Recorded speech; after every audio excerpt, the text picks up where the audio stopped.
Welcome to fearless world. और आज हम लोग स्टार्ट करने जा रहे हैं नॉइज़ का कुछ पार्ट बचा हुआ था, जिसमें आज हम लोग पहले जाने थे कि क्या होता है उसका हेल्थ इफ़ेक्ट और नॉइज़ क्या होता है, और उसके कुछ बेसिक टर्मिनोलॉजी के बारे में जाने थे। अब जो है नेक्स्ट जो इसका है वो है असेसमेंट, यानी कि असेसमेंट बहुत ज़रूरी है। यानी कि असेसमेंट का मतलब क्या होता है, अगर हिंदी में बोले तो आकलन। यानी कि आपको जो है कोई भी नॉइज़ वहाँ पे ज़्यादा है या कम है, इसका जो है आपको पता करना है, यानी कि आकलन करना है। तो आप कैसे करेंगे? तो the assessment of noise exposure जो है ये कैसे मेजर करेंगे, तो इसके बारे में हम जान लेते हैं कि damage to hearing in the form of NIHL and tinnitus is depend upon the dose. तो ये डिपेंड करता है कि ये डोज पे डिपेंड करता है, और कितना डोज और कितना ड्यूरेशन के लिए हम नॉइज़ ले रहे हैं। तो ये जो है एक बहुत इस फैक्टर है, और ये दोनों को हम कंसिडर करेंगे जो जब असेसमेंट करेंगे। तो सबसे पहले पता होना चाहिए कि क्या जो है किसी वर्क प्लेस पे कितना नॉइज़ कोई किसी व्यक्ति को मिल रहा है, यानी कि कितना एक्सपोज हो रहा है वो। तो डोज यानी कि कितने डेसिबल उसको साउंड आ रहा है, और ड्यूरेशन यानी कितने घंटे वो काम कर रहा है। सपोज 8 आवर्स है या वीकली है तो इंटू 6। तो ये जो है, और डोज यानी कि 30 डेसिबल साउंड है या 60 डेसिबल साउंड है या 90 डेसिबल साउंड है, तो ये क्या है, डोज है। तो हम जब भी असेसमेंट करेंगे तो मेजरमेंट करने की आवश्यकता होगी। जब तक हम मेजरमेंट नहीं करेंगे तब तक जो है ये क्लियर नहीं हो पाएगा कि कितना डोज जो है उसे दिया जा रहा है। तो आइए आगे चलते हैं। और तो ये जो है आपको डोज मेजर करने के लिए तो डोज मेजर करने के लिए जो है वो है आपका सिंपल साउंड लेवल मीटर जो है ये जो मेजर करने के लिए आता है कि क्या वहाँ पे कितना साउंड है। जैसा कि आप देख पा रहे हैं, इसमें ये स्केल जो है डेसिबल है। अगर इसको मार्क करें तो ये इस डेसिबल स्केल है, और यहाँ पे आप देख रहे हैं कि ये 40, 50, 60, 70, 80 इस तरह का इस पे। तो जितना साउंड रहेगा उतना जो है ये जो इसका हैंड है, जो इसका कांटा है, ये बढ़ेगा। तो आप मेजर कर पाएंगे कि जो है कितना वहाँ पे डोज है, यानी कि कितना वहाँ पे नॉइज़ है। तो जब आप नॉइज़ पता कर लेते हैं कितना है, तो अब जाके आप जो है क्लियर हो पाते हैं कि नॉइज़ ज़्यादा है या कम है। और ज़्यादा कम कैसे मालूम करेंगे? तो हर कंट्री में एक जो है स्टैंडर्ड है कि इतना नॉइज़ से ज़्यादा हुआ, मतलब कि आपको मैं आगे बताऊंगा। तो सबसे पहले कोई भी साउंड लेवल मीटर या कोई भी मीटर हो जो साउंड मेजर करने के लिए यूज़ करते हैं, तो उसका कैलिब्रेशन करना होता है। कैलिब्रेशन यानी कैलिब्रेशन क्या होता है?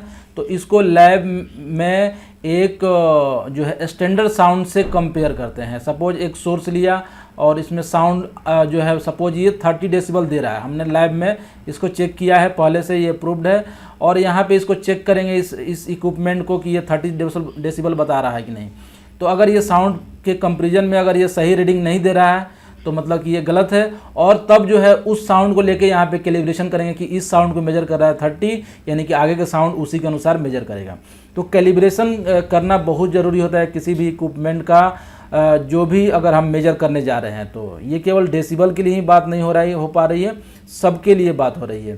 तो इस तरह से नॉइज़ एक्सपोजर स्टैंडर्ड, यानी कि हर जो है एक स्टैंडर्ड होता है हर जगह कि उसका क्या स्टैंडर्ड है। आप चाहें तो एक इंटरनेशनल यानी कि ILO का भी आप देख सकते हैं, नहीं तो आप अपने कंट्री का खुद जो है वहाँ पे जो रूल्स हैं, रेगुलेशन है, उससे आप पता कर सकते हैं। जैसे इंडिया में फैक्ट्री एक्ट में ये बातें लिखी हुई हैं, और यहाँ पे आप देख रहे हैं कि ये अगर ILO की बात करें तो control of noise at work regulation 2005, चूँकि ये इंटरनेशनल है, so we are learning all the international standards यहाँ। तो ये रिकॉग्नाइज ये करता है कि जहाँ भी noise have been set a basic that amount of damage done to the hearing depend upon the amount of energy absorbed. तो कोई भी ईयर जो है अगर ये कितना डैमेज हुआ है ये डिपेंड करता है कि कितना अमाउंट ऑफ एनर्जी जो है एब्जॉर्ब हुआ है। यानी कि ये दो चीज़ मैंने जो बताया था, एक तो नॉइस लेवल यानी कि ये मेजर करेंगे डेसिबल में, तो नॉइस लेवल हुआ, और दूसरा जो हुआ वो है आपका ड्यूरेशन यानी कि टाइम, यानी कि कितना आवर जो है उसको एक्सपोजर हुआ, तो ये एक है। और this two factor determine the dose of the noise यानी कि dose of the noise absorbed. तो इस तरह से जो है यहाँ पे जो है एक मेजर करते हैं कि क्या ये नॉर्मल है या एबनॉर्मल है। तो आइए देखते हैं नॉर्मल और एबनॉर्मल के बारे में। तो जैसा कि देख रहे हैं कि this lower exposure action value जो है वो क्या है 80 डेसिबल है, और पिक का है 135 डेसिबल इम्पल्स नॉइस के लिए। जबकि ये जो है जो ए लिखा हुआ है मतलब कि ईयर सेंसिटिविटी यानी कि जनरली है ह्यूमन ईयर के लिए ये मेजर किया जाता है, और ये सी में बताया था ये पिक नॉइस के लिए यानी कि इम्पल्स नॉइस के लिए जो है इसको यूज़ करते हैं। तो अपर एक्सपोजर एक्शन वैल्यू आर या तो ये डेली और वीकली पर्सनल हो सकता है, और ये 85 डेसिबल से ज़्यादा नहीं होना चाहिए। मैंने आपको बताया कि 3 डेसिबल अगर आप बढ़ाते हैं तो साउंड की जो इंटेंसिटी है वो डबल हो जाती है, यानी कि डबल लाउड हो जाता है। तो इस तरह से आप देख रहे हैं कि 80 है और ये 85 है, यानी कि इससे 5 ज़्यादा है, यानी कि लगभग डबल से भी डबल जो है इसकी इंटेंसिटी होगी। The peak sound pressure of 135 decibel, ये किसके लिए इम्पल्स नॉइस के लिए। हम दो यहाँ पे ले रहे हैं कि इम्पल्स नॉइस के लिए, और एक ले रहे हैं हम यहाँ पे ए वेटेज वाला यानी कि ईयर के लिए।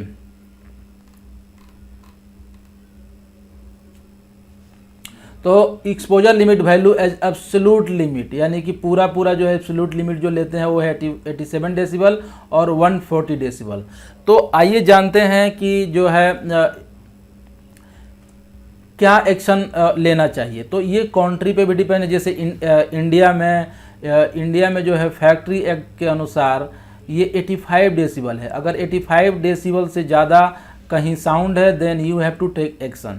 तो ये कहीं किसी कंट्री के स्टैंडर्ड में ये कम या ज़्यादा इंक्रीज और डिक्रीज हो सकता है, but you have to understand 85 decibel is common overall world. तो इस तरह से लोअर एक्सपोजर एक्शन वैल्यू जो है आपका, यानी कि ये क्या है, तो लोअर एक्सपोजर वैल्यू यानी कि आप देख पा रहे हैं कि लोअर का मतलब आप समझ पा रहे हैं कि यानी कि ये सबसे कम वैल्यू होगी यानी कि मिनिमम वैल्यू होगी। तो इससे जो है lower exposure action value at और above this value the employer must, जब ये वैल्यू अगर मिले तो एम्प्लॉयर को क्या करना चाहिए। एम्प्लॉयर मतलब उस कंपनी का जो भी मैनेजर है, जो भी वहाँ का टॉप मैनेजमेंट है, उसे क्या करना चाहिए, तो carry out and record noise assessment, वहाँ नॉइस असेसमेंट कराना चाहिए। तो लोअर मतलब 85 डेसिबल से बिलो। उसके बाद प्रोवाइड जो भी वहाँ पे वर्कर काम कर रहे हैं उनको इंफॉर्मेशन, इंस्ट्रक्शन, ट्रेनिंग प्रोवाइड करना चाहिए। साथ में रिकॉर्ड भी मेंटेन करेंगे, क्योंकि रिकॉर्ड नहीं मेंटेन करेंगे तो कैसे मालूम चलेगा आपने ट्रेनिंग करवाए हैं। और मेक्स हियरिंग प्रोटेक्शन अवेलेबल, और आप हियरिंग प्रोटेक्शन अवेलेबल कराना है कब, जब लोअर एक्सपोजर एक्शन वैल्यू जो है वहाँ पे हो।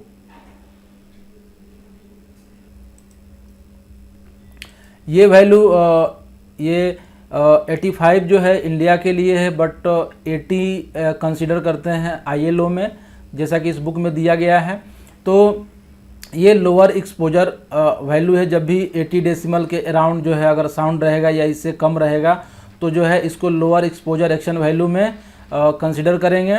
और उसके बाद ये एम्प्लॉयर की करने की आवश्यकता होगी। Note that do not have to enforce the use of hearing protection, यानी कि हियरिंग प्रोटेक्शन जो है वहाँ पे इन्फोर्स नहीं कर सकते हैं, क्योंकि वहाँ पे लो एक्सपोजर एक्शन वैल्यू यानी कि लो एक्सपोजर लिमिट है वहाँ पे। और उसके बाद जो है अपर एक्सपोजर एक्शन वैल्यू यानी कि एट और above this value the employer must, यानी कि अगर 85 डेसिबल से अगर साउंड ज़्यादा होता है, 85 से अगर ये ज़्यादा होता है तो 85 से अगर ज़्यादा होने से ये अपर में होगा। और अपर में अगर जाने के बाद आपको जो है ये एम्प्लॉयर को रिस्क असेसमेंट करवाना है, रिकॉर्ड मेंटेन करना है, और reduce noise exposure to lowest level, जितना प्रैक्टिकल हो उसको साउंड को कम करना है। और साथ में जो है वहाँ पे मैंडेटरी पीपीई करना है और उसका एक जोन बना देना है, उसको बोर्ड लगा देना है वहाँ पे कि ये जो है यहाँ पे हियरिंग प्रोटेक्शन जो है, जो हियरिंग प्रोटेक्शन है वो मस्ट है यहाँ पे, यानी कि मैंडेटरी है, ये बोर्ड लगा देना मैंडेटरी का बोर्ड।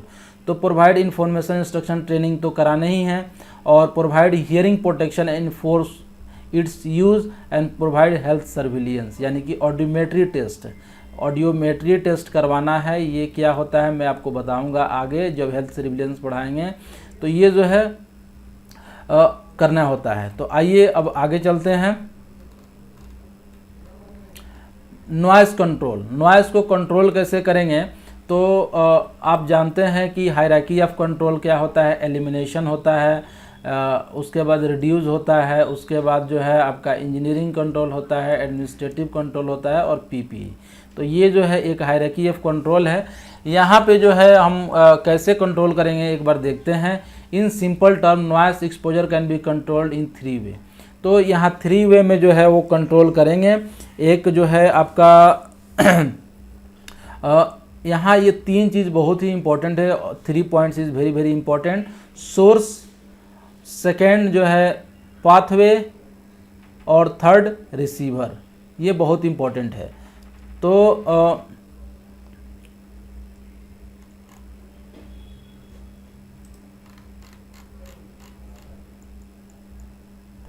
आइए इसके बारे में देखते हैं। सपोज ये सोर्स है, यहाँ से साउंड आ रहा है, एक मिनट,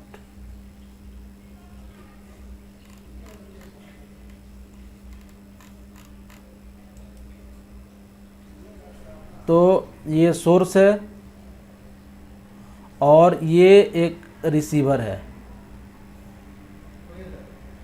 ये रिसीवर है, और यहाँ से साउंड जो है बाहर आ रहा है। मैं फिगर अच्छा नहीं बना पा रहा हूँ, ये कोई स्पीकर है जो भी है, एक साउंड का सोर्स है, और यहाँ से जो है साउंड वेव फॉर्म में ऐसे ऐसे ऐसे ऐसे ऐसे इसके पास जा रहा है। तो हम कंट्रोल करने के लिए या तो यहाँ सोर्स पे कंट्रोल कर सकते हैं, या यहाँ पे हम रिसीवर के पास कंट्रोल कर सकते हैं, और नहीं तो इस पाथ में पाथ में इसको कंट्रोल कर सकते हैं। तो कंट्रोल करने का जो मेथड है, आइए इसको एक बार देख लेते हैं। तो सबसे पहले रिड्यूस नॉइस एट सोर्स। तो सोर्स पे कैसे नॉइस कंट्रोल करेंगे, तो मैंने आपको बताया था एलिमिनेशन के बारे में, यानी कि एलिमिनेट द सोर्स, यानी कि ये ऐसा कोई डिवाइस लाएं जो कि सोर्स उसमें मतलब कि जैसे अगर इलेक्ट्रिसिटी जनरेट करना है तो जनरेटर है, ये अगर जनरेटर है और ये डीजल वाला है, तो ऐसा करते हैं कि इसको सोलर अगर यूज़ कर लें तो ये पूरा साउंड जो है हट जाएगा, यानी कि एलिमिनेट हो जाएगा, कम्प्लीटली रिमूव। तो कभी कभी क्या है, ये पॉसिबल नहीं होता है कि आप कम्प्लीटली रिमूव कर पाएँ। देन आपको क्या करना है, सब्स्टिट्यूट द सोर्स, यानी कि आपको ऐसे कोई चीज़ लाना है जो कम नॉइसी हो। जैसे अगर मान लेते हैं डीजल इंजन जो है ज़्यादा नॉइजी है, तो उसके जगह पे पेट्रोल इंजन लाते हैं तो कम नॉइजी है, ऐसा अगर कुछ है तो कर सकते हैं। या कोई इंजन है जो बहुत पुराना है, ओल्ड है, तो इसके जगह पे एक नया इंजन ला देते हैं, तो ये क्या है, रिप्लेस हो जाता है। जैसे आप देख पा रहे हैं सब्स्टिट्यूटिंग द सोर्स, यानी कि तो एक ये मेथड हो गया, दूसरा ये हो गया। ये हम पहले सोर्स की बात कर रहे हैं, यहाँ पे हम सोर्स की बात कर रहे हैं, सोर्स की। तो ये है। उसके बाद मॉडिफाइंग द प्रोसेस, पूरी प्रोसेस को मॉडिफाई कर दे। जैसे कि अगर उसमें सपोज ग्लास हैंडलिंग हो रहा है तो उसे प्लास्टिक बोतल कर दे, तो प्लास्टिक बोतल से साउंड कम हो जाएगा। तो इस तरह से है। मेंटेनेंस है अगला जो है, मेंटेनेंस, यानी कि अगर कोई मशीन को प्रॉपर मेंटेनेंस करे, जैसे आप देख पा रहे हैं चेन में अगर अच्छे से लुब्रिकेशन दे रहे हैं, यहाँ पर ये लुब्रिकेशन दे रहे हैं, तो इससे क्या है, ये स्मूथ इसका मूवमेंट हो जाएगा और साउंड कम हो जाएगा। तो इस तरह से भी हम साउंड को कंट्रोल कर सकते हैं। डैम्पिंग, यानी कि machine part specially metal surface can sometime resonate in harmony, यानी कि अगर कोई मेटल सरफेस पे कुछ सामान रखना है तो ज़्यादा साउंड आएगा। और इसी को अगर प्लास्टिक का कर दें, इसको अगर प्लास्टिक का कर दें प्लास्टिक का, तो ये क्या है, इस पे कोई सामान रखने पे कम साउंड आएगा। तो इस तरह से हम देख रहे हैं डैम्पिंग कर रहे हैं। और साइलेंसिंग जो है, जैसे कि हम जो है आप देखेंगे कि मोटरसाइकिल वगैरह में उसके एग्जॉस्ट फैन में, ये मोटरसाइकिल है और जो है इसका जो एग्जॉस्ट जो होता है, यानी कि उसका जो साइलेंसर उसमें लगा देते हैं, और लगाने से ये इसका जो साउंड है वो डिक्रीज हो जाता है। तो इस तरह से जो है साउंड कम कर सकते हैं। अब दूसरा जो पॉइंट है वो है पाथ, यानी कि ये सोर्स है और ये रिसीवर है, तो इसके बीच का जो पाथ है इस पे हम कंट्रोल करेंगे, यानी कि इस पे हम कुछ ऐसा वेरिएशन देंगे या कुछ ऐसे मटेरियल देंगे जिससे कि ये एब्जॉर्ब हो जाए। यानी कि इंसुलेशन अगर डाल देते हैं, अगर इसके चारों तरफ, इसको चारों तरफ इंसुलेशन डाल देते हैं, तो ये पाथ जो है वो ब्रेक हो जाएगा। और उसके बाद आइसोलेशन, नॉइस इज अपने नॉइस को आइसोलेशन अलग कर देते हैं, यानी कि जैसे अगर वाइब्रेशन से नॉइस जा रहा है तो इसको ऐसा करते हैं, सस्पेंड कर देते हैं या इसका कंटेक्ट तोड़ देते हैं, जिससे कि साउंड जो है इसका मूवमेंट नहीं हो पाएगा। तो ये एक पहला पॉइंट जो है इंसुलेशन हो गया, दूसरा आइसोलेशन, और तीसरा एब्जॉर्प्शन। कुछ ऐसा मटेरियल उसमें रख देते हैं जिसमें साउंड एब्जॉर्ब हो जाए, यानी कि noise has escaped from its source, it may travel directly to the receiver through the air और may be reflected off the surface. तो इस तरह से वॉल और सीलिंग आप देखते हैं कि नॉइस एब्जॉर्बिंग, यानी इस ऐसा मटेरियल लाते हैं जिसमें बहुत सारा एयर होल हो, इससे क्या है साउंड एब्जॉर्ब हो जाता है। या इस तरह का कुछ ऐसा शेप हो, आप देखेंगे फोम का बना हुआ रहता है, जिससे कि ये साउंड एब्जॉर्ब हो जाता है और रिफ्लेक्ट नहीं होता है। तो इस तरह से अगला जो पॉइंट है वो है प्रोटेक्टिंग रिसीवर, यानी कि ये सोर्स था और ये पाथ था और ये रिसीवर था। तो रिसीवर के पास क्या कर सकते हैं, तो इसको एक एकॉस्टिक हेवन, यानी कि एक ऐसा रूम बना के दे सकते हैं जो कि साउंड प्रूफ हो, ये कर सकते हैं। या हियरिंग प्रोटेक्शन, यानी कि इसे हियरिंग प्रोटेक्शन दे सकते हैं, यानी कि जैसे अगर ये एक व्यक्ति है और इसका ये कान है, तो ऐसा कोई ऐसा कुछ यहाँ पे हियरिंग प्रोटेक्शन इसे हम दे देते हैं। तो इस तरह से जैसे आप देख पा रहे हैं इस फोटो में भी हियरिंग प्रोटेक्शन है, तो इफ़ेक्टिव रहेगा। अगर तो हम 3 जगह कंट्रोल कर लिए, एक तो फर्स्ट जो है सोर्स था, और दूसरा पाथ था, और तीसरा रिसीवर था। तो ये है कंट्रोल मेजर साउंड का।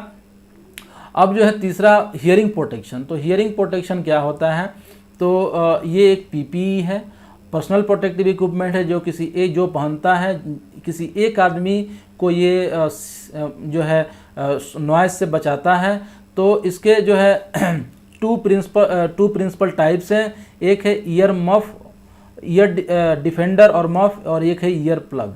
तो ये जो है 2 चीज़ है, यानी कि आप देखेंगे अभी मैंने जो आपको फ़ोटो में दिखाया था, ये बड़ा बड़ा होता है और ये कान के दोनों साइड लगाते हैं, तो इसे हम ईयर मफ बोलते हैं। जबकि एक क्या होता है कि एक पतली सी वायर होती है और इसमें जो है एक छोटा सा ऐसा जो है ईयर बड टाइप का होता है, जिसमें कान में डालने से जो है आवाज़ साउंड सुनाई नहीं देता है। तो इसका कुछ एडवांटेज और डिसएडवांटेज है। सबसे पहले जान लेते हैं ईयर मफ का क्या एडवांटेज है, ईयर मफ या ईयर डिफेंडर दोनों बोलते हैं इसको। तो इससे क्या एडवांटेज है और क्या लिमिटेशन है, तो आइए जानते हैं। तो सबसे पहले जो है हम देखते हैं कि इसके क्या क्या एडवांटेज है। जैसा कि आप देख पा रहे हैं कि ये क्या है, इजी टू सुपरवाइज, यानी कि ईयर डिफेंडर, अगर कोई आदमी जो है ईयर डिफेंडर लगाया है तो दूर से ही दिखेगा कि हाँ इसने ईयर डिफेंडर लगा है, यानी कि सुपरविज़न जो है ये बहुत ही इजी हो जाता है। Less chance of ear infection, ये बाहर आउटसाइड रहता है, सो इन्फेक्शन का जो चांस है, वो रिस्क है, वो कम होता है। और उसके बाद high level of protection possible through the all sound frequency. और क्या है कि ये आउटर ईयर पे जो है ऐसे कवर देता है, इससे जो है इसमें किसी तरह का साउंड जल्दी अंदर जाने की संभावना नहीं रहती है। तो ये ज़्यादा इफ़ेक्टिव है और इसमें जो है possible through all sound frequencies को जो है ये रोकता है। और can be integrated with the PPE. अब हेलमेट के ऊपर भी, यानी कि ये हेलमेट है तो इसके ऊपर भी ईयर मफ को हम ऊपर से लगाया जा सकता है। तो इस तरह से रीयूजेबल होता है, यानी कि बार बार इसको क्लीन करके और इसको रीयूज़ कर सकते हैं। और उसके बाद जो है इसका लिमिटेशन क्या है, तो ये एक अनकंफर्टेबल होता है। आप अगर लगाए होंगे या आप अगर हेडफोन लगाते होंगे तो आपको देखते होंगे कान में दर्द हो जाता है, यानी कि यू फील पेन। तो इस तरह से ये अनकंफर्टेबल है और मस्ट रूटीनली इंस्पेक्टेड, ये इंस्पेक्टेड करना चाहिए, रूटीनली क्लीन करना है, मेंटेन भी करना है, ये लिमिटेशन है। इफिशिएंसी में रिड्यूस बाय लॉन्ग हेयर, अगर लॉन्ग हेयर है, अगर आपके ईयर पे जो है लॉन्ग हेयर है ऊपर से ऐसा, तो आप जो है आप उसको जो है ये सही से नहीं फिट आएगा। और अगर आप जो है स्पेक्टिकल्स यानी कि चश्मा या गॉगल्स लगाते हैं तब भी ये सही नहीं आएगा। अगर कोई लेडीज़ जो है ईयर रिंग लगाई है, सपोज ये लेडीज़ है और इसका ये इस तरह से ईयर रिंग है, तो इसके ऊपर ये मफ नहीं बैठेगा। तो इस तरह से थोड़ा सा इसका ये लिमिटेशन है कि ये हर जगह फिट नहीं आ पा रहा है। और may be incompatible with the some other items on, यानी कि कुछ अगर फेस शील्ड वगैरह आप लगा रहे हैं, रेस्पिरेटर लगा रहे हैं, तो उसके साथ ये कंपेटिबल नहीं होगा। तो ये भी है एक जो है इसका ड्रॉबैक। और नीड डेडिकेटेड स्टोरेज फैसिलिटी, ये चूँकि बड़ा है, आप अगर देखे होंगे आपके पास हेडफोन है तो इसको रखने के लिए एक बहुत ही जो है मुश्किल होता है इसको ले जाने और ले जाने में भी। और अगर आप ईयरफोन लेते हैं, ईयरफोन मतलब क्या कि आपको ईयर प्लग, तो इस ईयरफोन और ईयर प्लग दोनों हमें लगता है सिमिलर ही है। तो ये कान के जो कैनाल होता है, जैसे ये कान है तो इसमें जो होल होता है इसके अंदर यहाँ फिट बैठ जाता है। तो इस तरह से ये क्या है, एक चिप होता है, डिस्पोजल होता है, यानी कि बहुत सस्ता होता है, आप इसको 2-4 बार यूज़ करके फेंक सकते हैं। और often more comfortable to wear होता है, do not interfere with any other item worn, तो ये आप दूसरी आइटम कुछ पहनते हैं तो उसके साथ इंटरफेरेंस इसका नहीं रहता है। और लिमिटेशन क्या है इसका, तो डिफ़िकल्ट, मैं एक इसका शेप बना देता हूँ, ये ऐसा शेप में रहता है, ये एक ऐसा जो है जस्ट लाइक ऐसे ही इस तरह का रहता है और इसमें एक पतला सा धागा लगा रहता है। ये रबड़ का ऐसे पोरस मटेरियल का बना रहता है जिसको आप दबा के कान के अंदर जो है आप इसको घुसा सकते हैं। तो ये ऐसा जो है ये कान का अगर होल मान लें इसको, तो इसके अंदर आप जो है इसको डाल सकते हैं।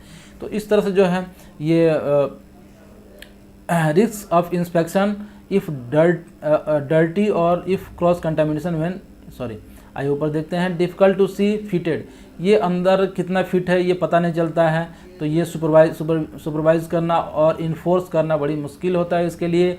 रिस्क ऑफ इन्फेक्शन होता है, क्योंकि अगर ये क्रॉस कंटामिनेशन हो गया, यानी कि एक कान में आपका इन्फेक्शन है और आपने ये चीज़ दूसरे कान में लगा लिया, तो ये इस कान का इन्फेक्शन इस कान में भी आ जाएगा, इस तरह का होता है। और they do not interrupt with the bone transmission, यानी कि ये कैनाल के अंदर होता है तो कुछ साउंड इधर से भी जो है ट्रांसमिट हो सकता है बोन के थ्रू। तो इस तरह से जो है ये पूरी तरह से प्रोटेक्ट नहीं करता है। तो दोनों का एडवांटेज और डिसएडवांटेज है, लेकिन दोनों वाइडली यूज होता है साइटों पे।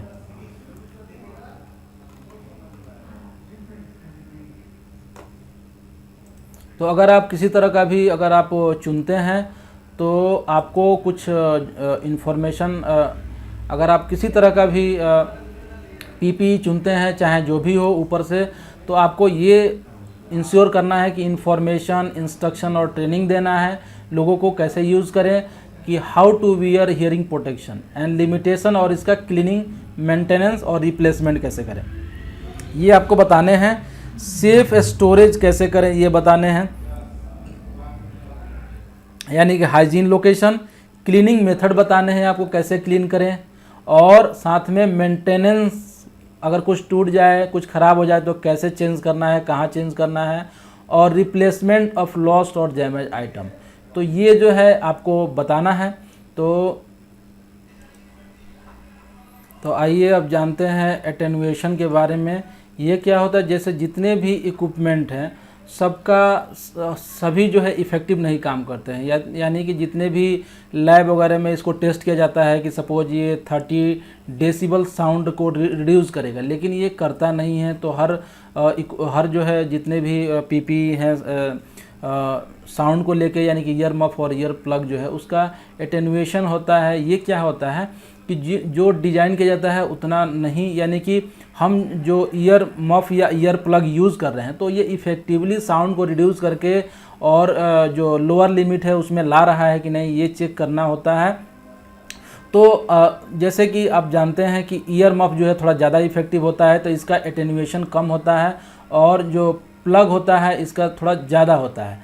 तो ये दोनों जो है हर सभी का अलग अलग जो है लिमिटेशन के अनुसार जो है इसका अलग अलग होता है। तो ये जो है चेक करने की आवश्यकता, ये मैन्युफैक्चरर जो है खुद देता है कि आप जो है कैसे यूज़ करेंगे तो कितना डेसिबल साउंड रिड्यूस होगा। तो ये एक देता है मैक्सिमम कितना साउंड रिड्यूस हो पाएगा। तो इस तरह से जो है ये चेक करने की आवश्यकता होती है कि इफेक्टिवली साउंड को रिड्यूस कर पा रहा है कि नहीं। एटेनुएशन का ही मतलब होता है लेस इफ़ेक्टिव बनाना, यानी कि किसी भी चीज़ को ये लेस इफ़ेक्टिव बनाता है। तो बहुत सारे ऐसे चीज़ हैं।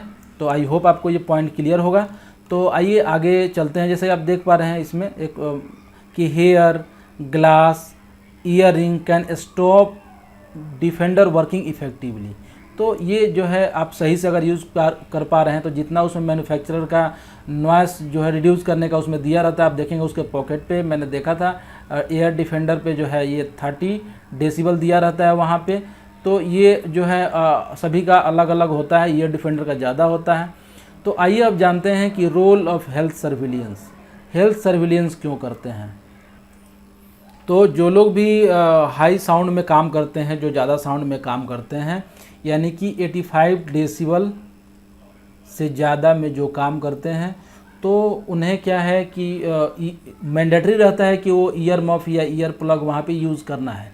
लेकिन कई लोग इफ़ेक्टिवली नहीं यूज़ कर पाते हैं। तो अगर यूज़ भी कर पाते हैं तो चेक किया जाता है टाइम टू टाइम कि क्या उनका हियरिंग लॉस हुआ क्या। अगर हियरिंग लॉस हुआ तो उसको एक मतलब कि आप चेक करेंगे तभी तो मालूम चलेगा कि हियरिंग लॉस हुआ है कि नहीं। तो health surveillance is appropriate for workers expose to highest noise level in the form of audiometry, यानी कि ऑडियोमेट्री टेस्ट होती है उनकी, जिससे कि पता चलता है कि इनकी सुनने की जो कैपेसिटी है, यानी कि हियरिंग लॉस जो है हो रहा है और कितना हो रहा है टाइम से अनुसार उसमें ग्राफ बनते हैं, मैंने खुद कराए थे। Audiometry is a medical test, ये एक मेडिकल टेस्ट होता है जो डॉक्टर करता है। आपको एक ऐसा एक बॉक्स रहेगा जिसके अंदर आपको बैठाएगा और ये बाहर में मशीन रहेगी, इसमें आप बैठेंगे यहाँ पर, और बैठने के बाद आपके ईयर मफ टाइप का वो उसका हेडफोन लगाएंगे और यहाँ से एक मशीन से वो अलग अलग फ्रीक्वेंसी की साउंड देगा और आपको सुन के यहाँ पे एक बटन रहेगा, आपको इसको दबाना है और ये डॉक्टर को पता चलेगा। तो आप ये डॉक्टर और आपके बीच में कम्युनिकेट होगा कि आप ये जैसे इसने अलग फ्रीक्वेंसी की साउंड दी तो आप जिसे सुनाई देगा आपको यहाँ पे बटन रहेगा, आपको दबाना है और ये मशीन जो है कंसीडर करेगा कि हाँ आपने उस साउंड को सुना। ऐसे लो फ्रीक्वेंसी, हाई फ्रीक्वेंसी, मतलब हर तरह का साउंड को वो टेस्ट करते हैं और आप जैसा रिस्पॉन्स देते हैं उसके अनुसार वो ग्राफ बनता है। यानी कि सबसे लो फ्रीक्वेंसी का भी साउंड दिया जाएगा और ज़्यादा का भी, और आपको पता करना है कि आपको सुनाई दे रहा है कि नहीं, और अगर सुनाई देगा तो आपको इंडिकेट करना है एक स्विच दबा के। तो इस तरह से आप देख पा रहे हैं कि ये एक ऑडियोमेट्री टेस्ट है। It normally involve the worker sitting in A sound proof booth. मैंने अब बताया कि साउंड प्रूफ में बैठते हैं कोई आदमी और हेडफोन लगाते हैं वहाँ पे, और लाइटनिंग फॉर फेंट बीप आता है वहाँ पर, and indicating when the beep can be heard, और आपको इंडिकेट करना है एक बटन दबा के कि आपने उसको सुना, और इसी पे ग्राफ बनता है। तो इस तरह से जो है आप जो है the result can show whether a person hearing is being affected by exposure. इससे पता चलता है कि वो उसका हियरिंग कैपेसिटी अफेक्टेड हुआ है कि नहीं, और उसके बाद जो है वो डॉक्टर पता कर पाता है कि इफेक्टिव हुआ कि। और ऑडियोमेट्री टेस्ट कब कराने की आवश्यकता होती है? एक जब कोई नया एम्प्लॉय यानी कोई न्यू एम्प्लॉय यानी कि न्यू स्टार्टर जो है अगर कोई कंपनी ज्वाइन करता है तो तब भी जो है वो कराने की आवश्यकता होती है, क्योंकि उस समय जो है कोई आदमी अगर ऐसा है कोई डेफ आया काम करने में तो उसका जो सुनने की क्षमता अगर अच्छा नहीं रहेगा तो कई तरह का खतरे हैं साइड पे, यानी कि किसी सायरन को नहीं सुन पाएगा, अगर कोई मशीन के साउंड को नहीं सुन पाएगा, इससे क्या है और एक्सीडेंट बढ़ने का चांस है। तो इसीलिए प्री एम्प्लॉयमेंट, कोई आदमी अगर ज्वाइन करता है तो प्री एम्प्लॉयमेंट का ये क्राइटेरिया ही रहता है कि वो आदमी को चेक करना है कि उसका प्री एग्जिस्टिंग हियरिंग डैमेज तो नहीं है, किसी दूसरे कंपनी से डैमेज करके आए और ये बाद में कोई क्लेम करे, केस करे कि नहीं यहाँ पे हमारा जो कान खराब हो गया यानी कि हियरिंग लॉस हो गया। तो इस तरह से नियर हियरिंग डैमेज, यानी कि अब कोई आदमी कोई कंपनी में आपका काम कर रहा है तो एक जो है एवरी 6 मंथ पे या 1 ईयर पे, जनरली 6 मंथ पे होता है, तो ये ईयर को टेस्ट कराने की आवश्यकता होती है ताकि पता चले कि कितना लॉस हुआ। यानी कि अगर सपोज आप यहाँ पे सुनने की कैपेसिटी आपकी यहाँ है तो ये इंक्रीज हो रहा है या डिक्रीज हो रहा है या इंक्रीज हो रहा है, ऐसा ग्राफ जो है उसमें बनेगा अलग अलग फ्रीक्वेंसी साउंड के लिए। फॉर फर्दर प्रोटेक्शन और रिमूवल ऑफ सच वर्कर्स, अगर कोई उसका लॉस हो रहा है यानी कि उसकी हियरिंग कैपेसिटी कंटिन्यू डाउन हो रही है तो ऐसे व्यक्ति को वहाँ से हटा के और दूसरे जगह पे नए जगह पे उसको जो है शिफ्ट करेंगे, यानी कि दूसरे जहाँ कम नॉइस है वहाँ पे उसको काम देंगे ताकि उसका हियरिंग लॉस ना हो। और साथ में to protect them from further hearing, उसको इसलिए हटाएंगे ताकि फर्दर हियरिंग लॉस ना हो। और investigate of noise control to identify and rectify problems to protect other in the same work area, यानी कि और साथ में हम इन्वेस्टिगेट करेंगे क्यों हियरिंग लॉस हो रहा है। क्या कोई आदमी हेडफोन या ईयरफोन अच्छे से नहीं लगा रहा है, या किसी मशीन की जो साउंड है, कोई मशीन की जो साउंड है इसकी साउंड बढ़ रही है क्या, या ज़्यादा वहाँ पे डेसिबल, तो वहाँ पे हम टेस्ट करेंगे। और audiometry should be conducted by trend competent person with the potential for referral of case to medical practitioner। ये जनरली जो है कॉम्पिटेंट और ट्रेंड आदमी के द्वारा ही करते हैं। एक्चुअली में इसके पास सर्टिफिकेट होती है और यही लोग कर सकते हैं। तो इस तरह से क्या है, जो ट्रेंड हो अच्छे से करेगा। और लीगल रिक्वायरमेंट भी होती है कि मेडिकल जो प्रैक्टिशनर है उन्हीं से ये कराया जाए, और डॉक्टर देख के जो है ये करेगा कि हाँ हियरिंग लॉस हो रहा है कि नहीं। कोई रिपोर्ट देगा लैब वाले, लेकिन डॉक्टर एक जो MBBS हो वो ये करेगा कि हाँ क्लियर है कि हियरिंग लॉस नहीं हो रहा है, वो साइन करेगा। तो इस तरह से, और उसकी रिकॉर्ड मेंटेन होगी, हाँ रिकॉर्ड मेंटेन होगी। तो ये हमारे यहाँ इंडिया में फैक्ट्री एक्ट की रिक्वायरमेंट है कि रिकॉर्ड मेंटेन करना पड़ता है। तो आइए जो है कुछ क्वेश्चन देख लेते हैं इसके रिगार्डिंग कि व्हाट डोज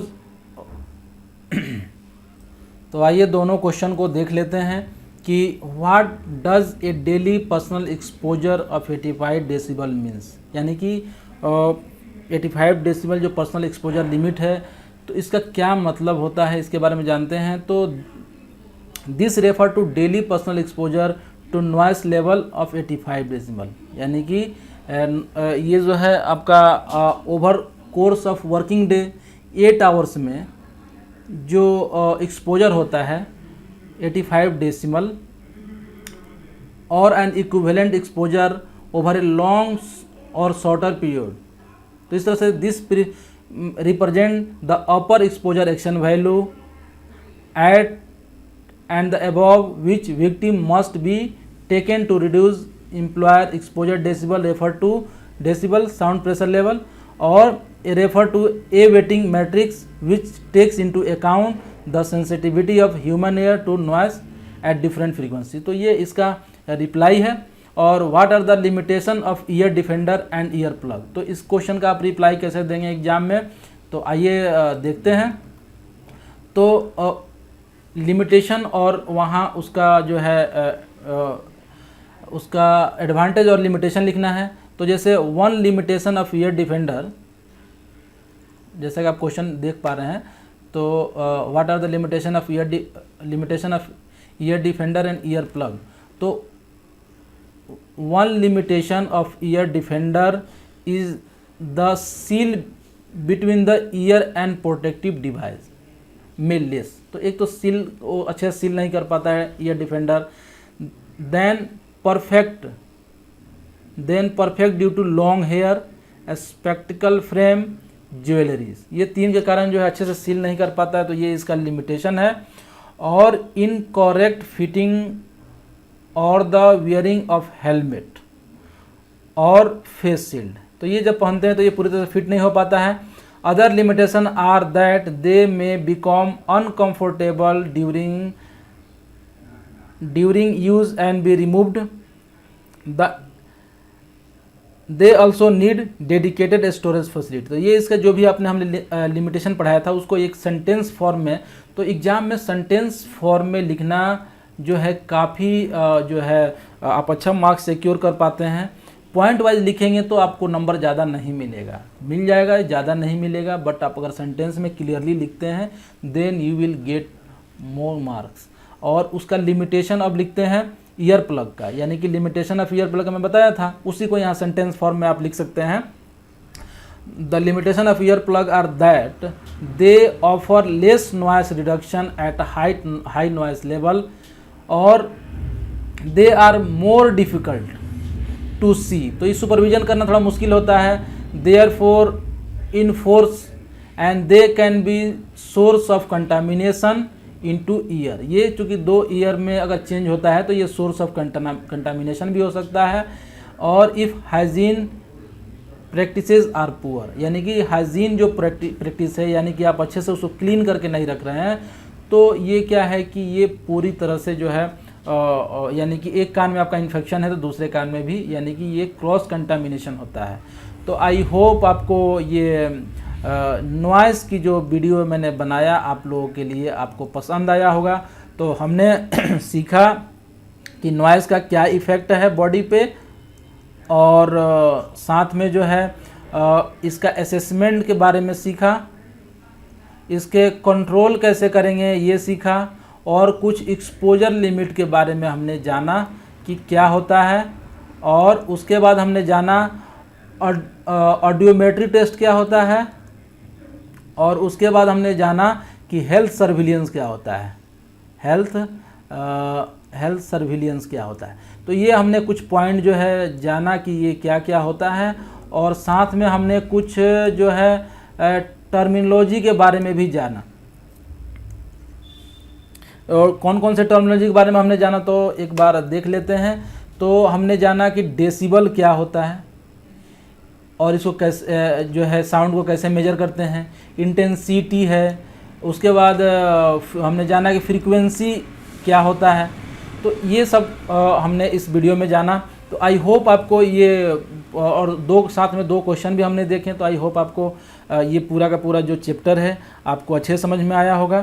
तो दीजिए हमें इजाज़त, और अगर आप वीडियो पे पहली बार हैं तो आप लाइक करें, कमेंट करें, सब्सक्राइब करें, ताकि आपको ऐसा वीडियो जो है आपको फ्यूचर में बार बार मिलता रहे, और अपने दोस्तों के साथ शेयर करें. थैंक यू, धन्यवाद.